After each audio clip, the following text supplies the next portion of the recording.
放心啦，我對呢件事嘅經驗係全個亞洲最豐富嘅，我係最知道 MDMA 療程係做到啲咩嘅人喺亞洲，所以只要你翻嚟香港，只要你有機會翻嚟，然之後約時間，我寫包單，我一定幫你搞得掂。唔好嘅話唔收錢就得，因為你都知啦。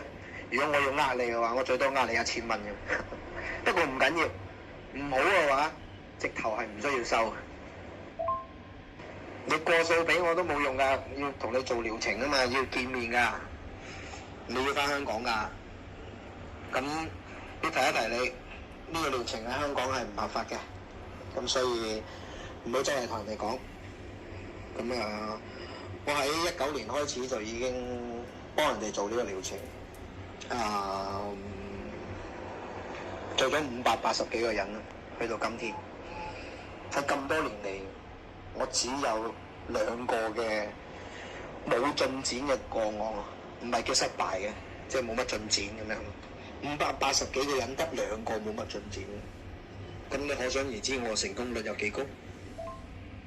我建議你為咗自己好，盡快安排翻嚟香港。約我見面，然之後我幫你做療程。睇完呢個紀錄片，完全有唔明嘅，有咩 bias 嘅，有咩驚嘅，直接同我講，話俾我聽，問我問題，我乜都識得答你。